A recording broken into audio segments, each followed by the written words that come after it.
Welcome to our channel Friendzical travel and family vlog. তোমরা কেমন আছো সবাই? আশা করি সবাই ভালো আছো। আগের দিনের ভিডিওতে তোমরা দেখতেই পেয়েছো মুকুটমণিপুরের যে আমরা ওখানে মুকুটমণিপুর পৌঁছালাম এবং তারপর ওখানে একটা ছোট্ট পাহাড়ে আমরা ট্রেকিংও করলাম সবাই মিলে। এবার আমরা টিফিন করে বেরিয়ে পড়লাম বাকি যে জায়গাগুলো আছে আশেপাশে সেগুলো দেখার জন্য। এই যে সামনে টিকিট কাউন্টার, এখান থেকে আমরা টিকিট কেটে বোটে করে এবার আমরা ওই ড্যামের ওপারে যাব, ওপারে কি আছে সেটা দেখার জন্য। তাই সবাই মিলে টিকিট কাউন্টারের ভিতরে ঢুকছি, একসঙ্গে না হলে তো আর হয় না, তাই সবাই মিলে একসঙ্গে আমরা টিকিট কাউন্টারে টিকিট কেটে বেরোবো। এখানে একটা বোটে 13 থেকে 15 জন যাত্রী নিয়ে সেই বোট রওনা হয়। এখান থেকে আমরা টিকিট কেটে রওনা হব। প্রথমে যাব বোটের কাছে, বোট আমাদেরকে এবার যে যে জায়গাগুলো আছে দেখার সেই জায়গাগুলোতে আমরা যাব দেখার জন্য। ওই যে বোর্ডে দেওয়া আছে যে চার্টটা, সেই চার্টটা তোমরা পজ করে দেখে নিতে পারো কত কি রেট আর কোথায় কোথায় কি যাওয়া যায়। 5 বছরের বেশি যারা বাচ্চা আছে তাদেরও টিকিটের ভাড়া লাগবে। এখানে আমরা সবাই মিলে টিকিট কেটে নিচ্ছি। এখানে আমরা যেহেতু আশেপাশের সমগ্র যে সাইট সিন আছে সেগুলো দেখব, তার জন্য আমরা পার হেড 200 টাকা করে যে টিকিট আছে সেই টিকিটটা আমরা সবাই মিলে কেটে নিলাম। এবার এই টিকিটটা নিয়ে ওরা যে বোর্ড বলবে সেই বোর্ডে চেপে আমাদেরকে যেতে হবে।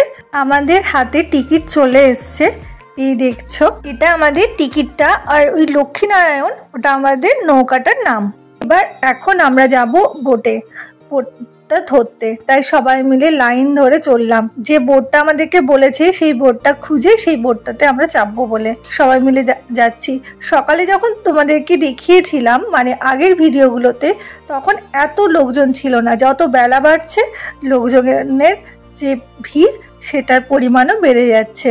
আমরা সবাই নৌকার কাছাকাছি চলেই এসেছি। ওই যে লক্ষ্মীনারায়ণ নৌকাটা লেখা আছে ওইটাতেই। এবার আমরা সবাই ওই নৌকার মধ্যে উঠে পড়বো।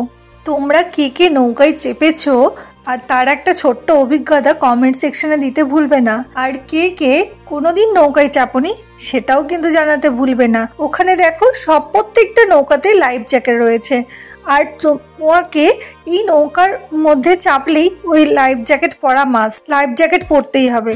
তাই প্রত্যেকের জন্য একটা করে লাইফ জ্যাকেট আছে, তাই সবাই একে একে উঠেই প্রথমে লাইফ জ্যাকেটগুলো পরে নেবে। নিচে একটা সিঁড়ির মতো স্ট্যান্ড দেওয়া আছে, সেটার উপর চেপেই আমরা নৌকার মধ্যে উঠছি। সবাই এখন নৌকায় উঠে পড়েছে, এবার নৌকা ছাড়বে। আমাদের নৌকাটা ছেড়ে দিল তার গন্তব্যের উদ্দেশ্যে। কি সুন্দর লাগছে না নৌকাগুলো দাঁড়িয়ে আছে, একদম পুরো ছবির মতন লাগছে। ওই যে দেখছো নৌকাগুলো দাঁড়িয়েছে না, ওইগুলো যত বেলা বাড়বে তখন বেলা বাড়ার সঙ্গে সঙ্গে সব একে একে তার গন্তব্যের দিকে এগিয়ে যাবে যাত্রী নিয়ে। এখানে আমার একটা জিনিস খুব ভালো লাগলো এবং নতুনও লাগলো, প্রত্যেকটা নৌকার একটা করে আলাদা আলাদা নাম আছে। আর তোমাদেরকে তো বললামই টিকিটের মধ্যেও নৌকার নাম দেওয়া আছে। যে নৌকার নামটা দেওয়া আছে সেই নৌকাতে তোমাদেরকে চাপতে হবে। নৌকায় চাপার পর সবাই একে একে লাইফ জ্যাকেটও পরে নিয়েছে।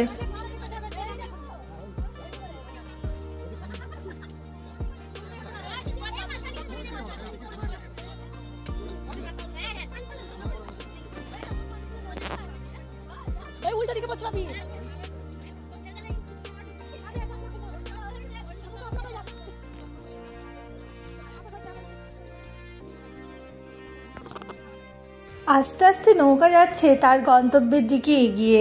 সুদূর জলরাশির মধ্য দিয়ে আমাদের নৌকা চলল তার গন্তব্যে। সবার নিজের নিজের ফোনে কেউ ভিডিও বানাচ্ছে, কেউ ছবি তুলছে, এগুলোই তো আমাদের স্মৃতি হিসেবে থেকে যাবে বলুন। এই দিনটা তো আর ফিরে আসবে না। এই জায়গাটা হয়তো আবার আসা যাবে, কিন্তু এই যে মুহূর্ত, সেই মুহূর্তটা তো আর বন্দি হবে না। তাই সবাই তার নিজের নিজের মতন করে তার নিজের ফোনে সেই মুহূর্তটাকে বন্দি করে রাখছে স্মৃতির খাতাতে। প্রত্যেকে স্মৃতির খাতাতে এক একটা পাতা লেখা হয়ে থাকে, তারই একটা ছোট্ট সংকলন মাত্র। তাই তো স্মৃতির উদ্দেশ্যে রবীন্দ্রনাথ ঠাকুর বলেছেন, ওই দেহপানে চেয়ে পড়ে মোর মনে যেন কত শত পূর্ব জন্মের স্মৃতি, সহস্র হারানো সুখ আছে ও নয়নে, জন্ম জন্মান্তরে যেন বসন্তের গীতি, যেন গো আমারই তুমি আত্মবিস্মরণ, অনন্তকালের মোর সুখ দুঃখ শোক, কত নবজগতের কুসুম কানন, কত নব আকাশের চাঁদের আলো, কত দিবসের তুমি বিরহের ব্যথা, কত রজনীর তুমি প্রণয়ের লাজ, সেই হাসি সেই অশ্রু সেই সব কথা মধুর মূরতি ধরি দেখা দিল আজ, তোমার মুখেতে চেয়ে তাই নিশিদিন জীবন সুদূরে যেন হইতেছে বিলীন। ওই যে নৌকাগুলো দাঁড়িয়ে আছে দেখতে পাচ্ছ তোমরা, ওই জায়গাটায় আমরা যাব। ওখানেই রয়েছে পরেশনাথের মন্দির। এই জায়গাটাতে মাত্র আধ ঘন্টার আমাদের নৌকা দাঁড়াবে। এই আধ ঘন্টার মধ্যে আপনাদেরকে ওখানে ফটো তোলা, ওখানে যে পরেশনাথ আছে সেখানে যদি আপনারা মনে করেন যে পুজো দেবেন, সেখানে পুজো দেওয়া, সব কিছু আধ ঘন্টার মধ্যে। সেটা আমাদের যে নৌকা চালক ছিল সে আমাদেরকে বলে দিয়েছে। সবাই একে একে নৌকা থেকে নামছে। এবার নৌকা থেকে নামার পরে ওই যে মন্দিরটা দূর থেকে তোমাদেরকে দেখালাম, ওখানে আমরা যাব। এই মুকুটমণিপুরের যে বাঁধটা, সেই বাঁধটার চারিদিকে যেহেতু ছোট ছোট পাহাড় রয়েছে, আমাদেরকে যেখানেই যেতে হচ্ছে ওই উঁচু উঁচু জায়গার উপরেই উঠতে হচ্ছে। তাই সবাই একে একে আমরা উপরের দিকে উঠে যাচ্ছি। উপর থেকে এই জলাধারটা কি সুন্দর লাগছে না? মনে হচ্ছে সীমাহীন জলরাশি রয়েছে। আকাশ আর এই যে জলরাশি একটা জায়গায় মিশে গেছে। তোমাদেরকে তো বলেইছিলাম এই যে মুকুটমণিপুর বাঁধ, এটা কংসাবতী নদীর উপরে অবস্থিত। মেনলি এটি কাঁসাই এবং কুমারী নদীর যে সংযোগস্থল, এই জায়গাতে অবস্থিত। এখন আমরা যাই, চলো পরেশনাথের মন্দিরের দিকে। যেহেতু এই মন্দিরটি পরেশনাথ পাহাড়ের উপরে অবস্থিত, তাই এখানে যে ভোলা মহেশ্বর আছে সেটা পরেশনাথ নামেই পরিচিত। এখন আমরা আস্তে আস্তে মন্দিরের দিকে এগিয়ে যাব। মন্দিরে ঢোকার আগে একটা বজরংবলীর মূর্তি রয়েছে। দেখুন চারিদিকটা। এখানে একটা ফটো সেশনের জন্য একটা জায়গা করে দিয়েছে, এখানে মানুষ এসে একটু বসতে পারে। এখন আমরা এই সিঁড়ি বেয়ে বেয়ে উপর দিকে উঠে যাব। উপরে উঠে আমরা সিঁড়ি বেয়ে বেয়ে উপরে উঠে যে পাহাড়ের উপরে, ওখানেই রয়েছে পরেশনাথের মন্দির। এই পরেশনাথ শিব মন্দির মহাদেবের একটি উন্মুক্ত মন্দির এবং স্থানীয় মানুষের কাছে একটি পবিত্র স্থান। বাঁধ নির্মাণের সময় মাটি খনন করে মূর্তিটি পাওয়া গিয়েছিল এবং এটিকে জৈন সংস্কৃতির প্রমাণ হিসেবে বিবেচনা করা হয়। অনেকেই এখানে মহাশিবরাত্রি উৎসব পালন করতে আসেন। এমন কোনো মানুষ নেই যে এই মুকুটমণিপুর এসছে কিন্তু এই পরেশনাথ মন্দির আসেনি। যে এই মুকুটমণিপুর আসে ঘুরতে, এই মুকুটমণিপুর বাঁধ, সেই এই পরেশনাথ মন্দির আসে। দেখুন উপর থেকে কি সুন্দর লাগছে না চারিদিকটা। এখানে একখণ্ড পাহাড়ের অংশ আছে যেখানে মানুষ এসে ছবি তোলে। এই হলো আমাদের পরেশনাথ, বাবা ভোলানাথ বা মহাদেব। জয় বাবা ভোলানাথ। ওম নমঃ শিবায়। সবাইকে ভালো রাখো, সুস্থ রাখো এবং সবার ইচ্ছা পূরণ করো। আপনারা যদি চান এই মন্দিরে পুজো দেবেন তাহলে দিতে পারেন। ওখানে পুরোহিত মশাই রয়েছেন, উনি আপনাদের পুজোটা দিয়ে দেবেন। এই হলো বিষ্ণু দেবতার মূর্তিটা। উপর থেকে দেখুন কত সুন্দর লাগছে চারিদিকটা। মন্দিরের আর এক পাশে রয়েছে, মানে ওই দিক থেকেও উঠে আসা যায়, ওই দিকেও রয়েছে ঘন জঙ্গল মোড়া পাহাড়। এখানে কিছু লোকাল মানুষজন কিছু টুকিটাকি খাবার নিয়ে তাদের দোকান বসিয়েছে। যেমন ধরুন চাল কুমড়োর মোরব্বা বা তিলের প্যাটালি, তারপরে বাদাম প্যাটালি, এই ধরনের জিনিসগুলো। সুন্দর লাগছে না চারিদিকটা?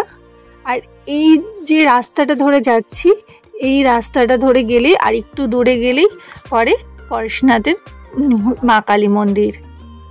আর এর আশেপাশেও ছোট ছোট খাবারের দোকান রয়েছে। এখন আমরা গুটি গুটি পায়ে ওই কালী মন্দিরের দিকে এগিয়ে যাই, চলো। আমরা এসে পৌঁছালাম পরেশনাথের কালী মন্দিরে। চলো ভিতরে গিয়ে দেখি আর মায়ের দর্শন করি, চলো। ওই দূরে জবা গাছটা দেখতে পাচ্ছেন? এক গাছ জবা ফুল ধরে আছে, কি সুন্দর লাগছে না? এখন আমরা মন্দিরের ভিতরটাই যাচ্ছি মায়ের দর্শনে। চলো মন্দিরের ভিতরে যাওয়া যাক। আস্তে আস্তে আমরা মন্দিরের ভিতরে যাচ্ছি। ওই যে দেখুন মায়ের মূর্তি, এখানে মায়ের মূর্তি সারা বছরই রয়ে যায়। সুন্দর দেখতে না মায়ের মুখখানা। জয় মা, তোমার সন্তানদের তুমি ভালো রেখো, সুস্থ রেখো, আর সবার ইচ্ছা পূরণ করো।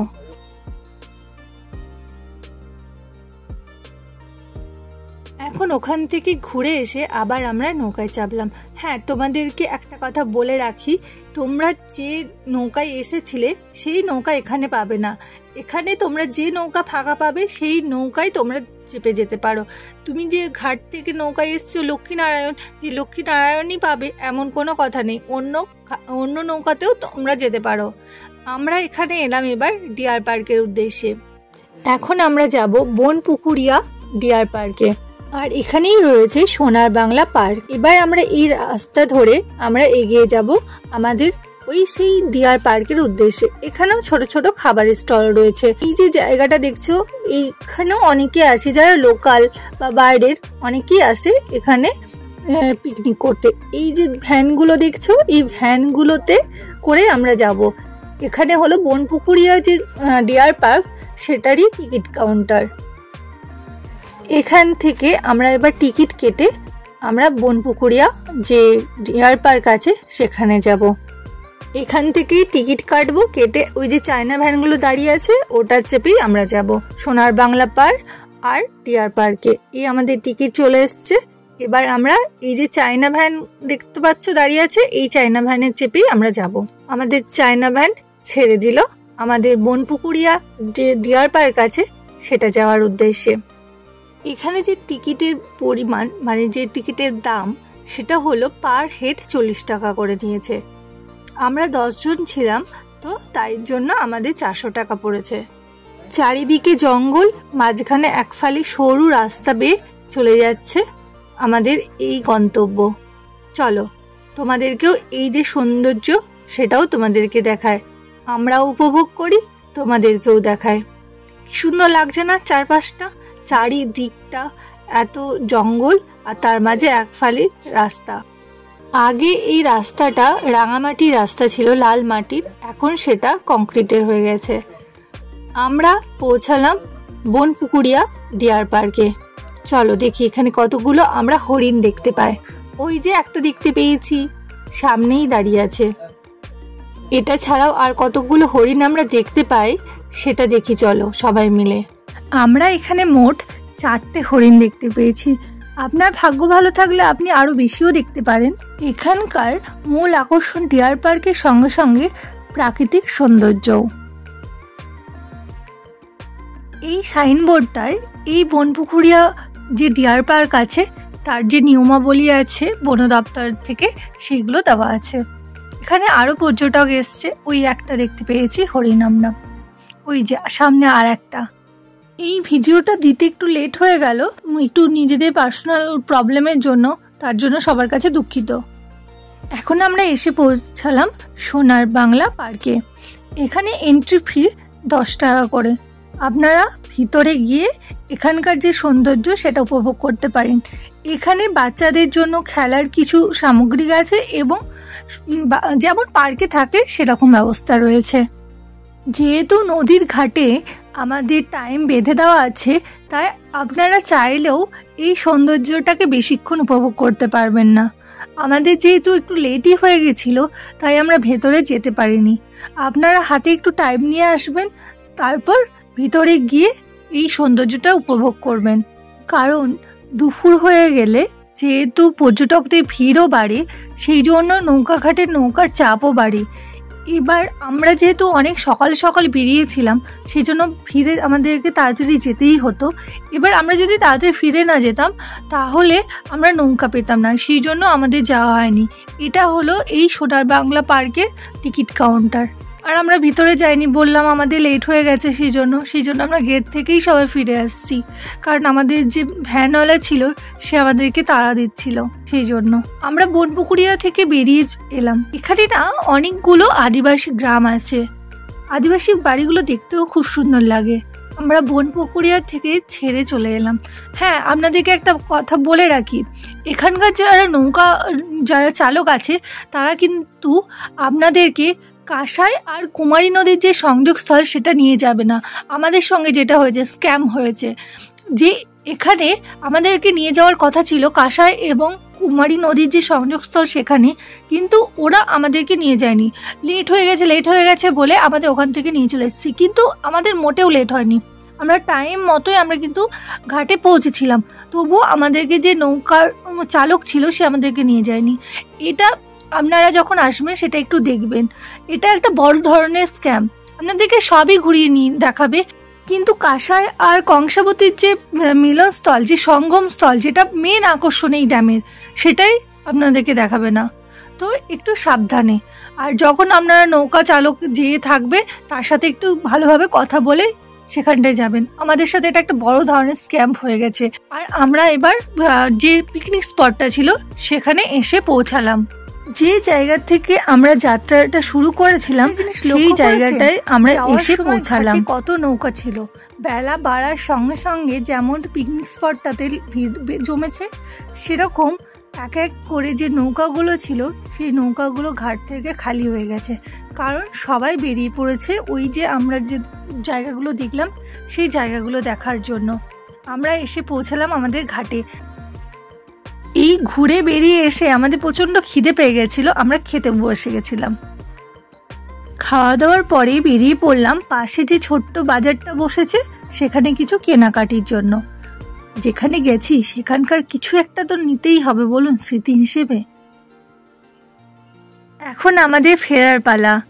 এখন আমরা ওই যে জায়গাটা সকাল থেকে ছিলাম সেই জায়গাটা ছেড়ে আমরা চলে যাচ্ছি আবার আমাদের নিজের জায়গায়, নিজের চেনা জায়গায়। তাই একটু মন খারাপ তো হচ্ছেই, কিন্তু কিছু করার নেই, যেতে তো হবে, নিজের কাজে তো আবার ফিরতে হবে। তাই এই সুন্দর জায়গাটা আমরা ফেলে চলে এলাম। এবার আমাদের বাসটাও ছেড়ে দিল। এখন আমরা রওনা দিলাম আমাদের নিজেদের বাড়ির উদ্দেশ্যে। সেই জায়গাটা ছেড়ে যেখানে আমরা ভোরবেলায় নেমেছিলাম, দেখুন তখন কত কম বাস ছিল, এখন কত বাস এসে দাঁড়িয়েছে। যেহেতু আমাদের অনেক রাত হয়ে গেছিল তাই মাঝখানে একটা জায়গায় দাঁড়িয়ে রান্না বান্না করে সেখানে খাওয়া দাওয়া করে আবার গাড়ি ছেড়েছিল।